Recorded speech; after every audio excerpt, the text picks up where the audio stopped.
Thank you to Ivy and Smriti for asking me to come back. I'm really happy to be back and to see everyone. It's been months since I've been able to see Miss Nichols and Senora Sweetie, and years since I've seen Miss Lidgard. So it is so nice to be back and to see everyone. So I want to start with, I served as president for, and I had to do the math, a year, 11 months, and 18 days. And since then, it's been about a half a year since I have not been here. And I would like to say, in that half year, so grateful not to have to lead these things every day, but I do miss it. So I am so happy to see Ivy and Smriti doing such an amazing job with it.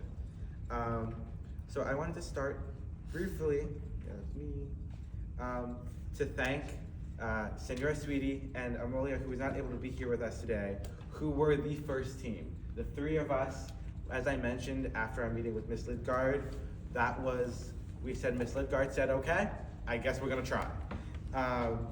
And that connects back to Dr. Boston was saying, when you have those meetings, that was a good meeting with Miss Lidgard, but if she and us had not said, let's do something with it, would not have been worth as much.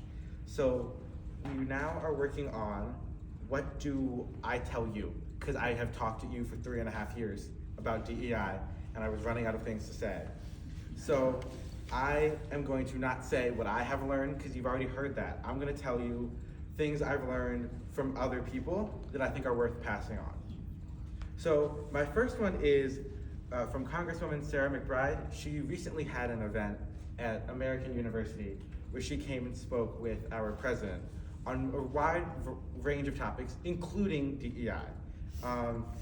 And her first lesson that she shared with us that I feel that is worth passing on is that when asked, is your job hard and is life hard, she did not say, no, it's fine. She said, actually, it's impossible. And that might not be an inspirational message on its own, but it is a connecting message where we can all say, maybe things are going not amazing for me right now, but that's okay. And so what you take with that is, life is really, really hard, and it's always been like that, it probably will always be like that, but find things that make it just a little bit less hard.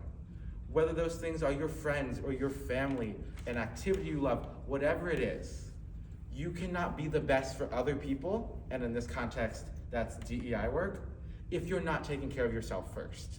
So I know from a quick personal story, I had many, many times where I sat in the back closet of Miss Nichols' classroom, and she was like, are you gonna be able to put together an event? And I said, once I've sat on the floor for 20 minutes, I can do it, but first you have to take care of yourself.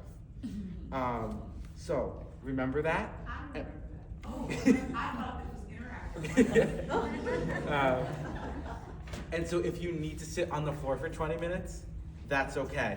And plus side, there are snacks in the closet.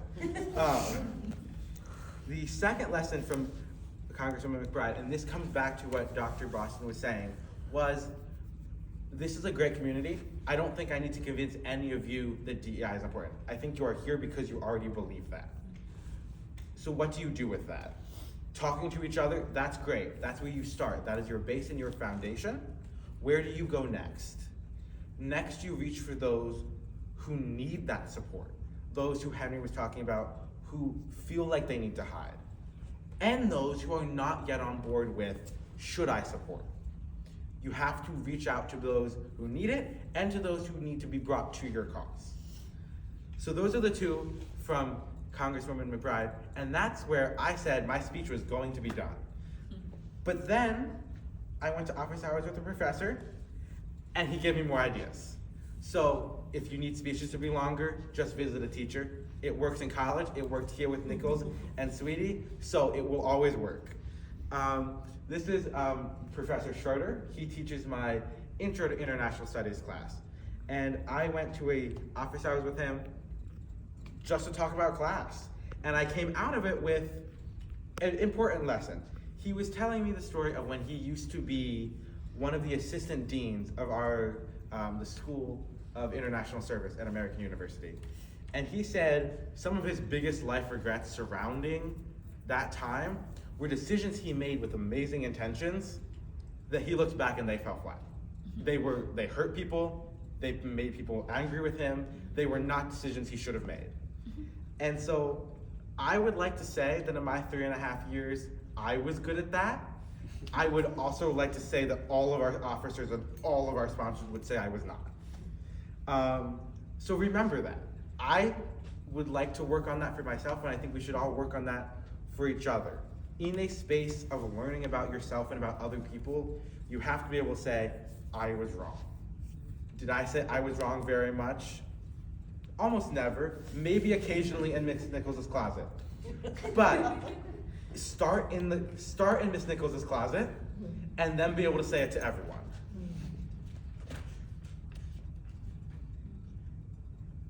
We have yet another professor from American University.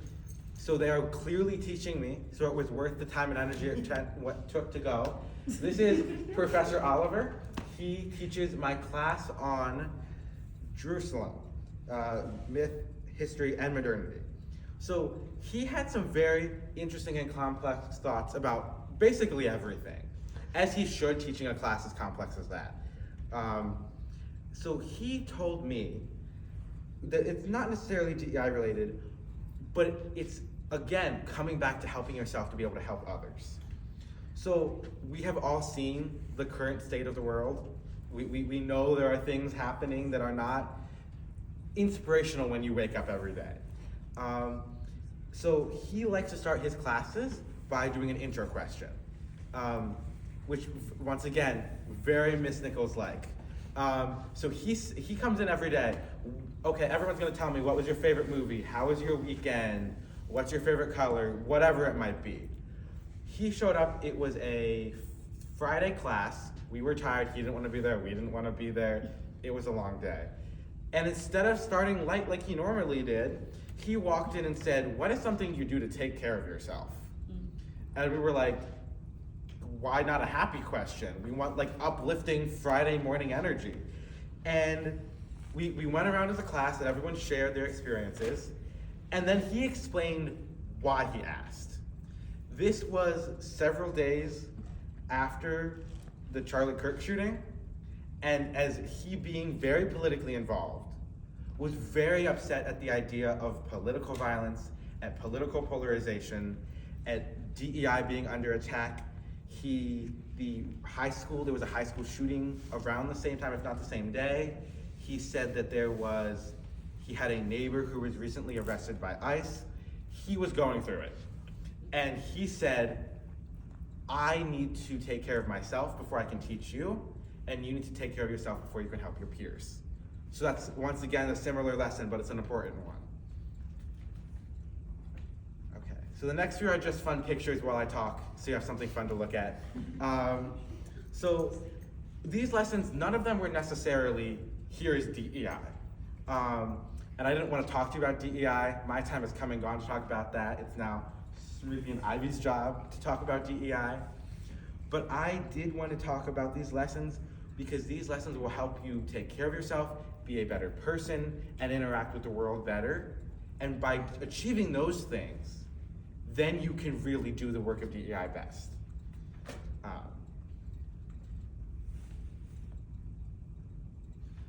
On somewhat of a side note, and should I be saying this in front of an administrator? No, but I am no longer in Howard County. So, one thing I have learned, it's important to follow directions when you're told. It is, I can acknowledge that. But push those boundaries. Find the time and the energy to do something that someone said, maybe you shouldn't. Again, I'm gonna keep picking on Miss Nichols because she's right there. And I had countless meetings with her where she said, send the slightly passive-aggressive email. It's okay. You can apologize for it later if it needs to. Had plenty of meetings. The 20-page letter that's gonna annoy someone, you should mail that letter. So do those things. Push your boundaries and others to be able to really help each other, because staying inside the drawn lines will not change anything. So now I'm gonna do some really quick rapid fire lessons on things I didn't wanna write things out for, but I have a bulleted list. So the first thing is, Miss Nichol again, her 24-hour rule. When life gets hard, cry about it for 24 hours, be mad about it for 24 hours. 23 hours and 59 minutes, everything is amazing and wonderful. the amount of times I would text her at like late at night and she'd be like, tomorrow morning, it's gonna be great. It was not in fact great the next morning, but at least we had an action plan. And when you have an action plan, you're no longer crying about it. So give yourself those 24 hours. The next thing is our current principal and last year's principal, Dr. DeFedo, and this is contradicting to the next thing I'm gonna say, but he always said sometimes less is more. And sometimes that is true. Focus on what's more important. However, Senora Sweetie might be more right, and sometimes more is more. I can credit so much of our success to Senora Sweetie, and so much of it being invite one more speaker, add 20 more minutes to your assembly, add another slide to your slideshow, do just a little bit more, because sometimes more really is more that you're putting into it. So I know Dr. DeFedo would say sometimes less is more, but maybe try seeing how much can you put into it, and learn from Senora Sweetie's never giving up on us and always putting in more, including time she's like always here. And then my last quick lesson is Miss Mattis, another one of our sponsors. She's not here right now, but I summed it up in quotes as just add joy. She came to everything that we did and brought the snacks and brought the laughs and the stories and the love. And sometimes in these conversations of heavy things on DEI and acceptance in a hard world, you just need that hug and you need to laugh. And taking that break is okay.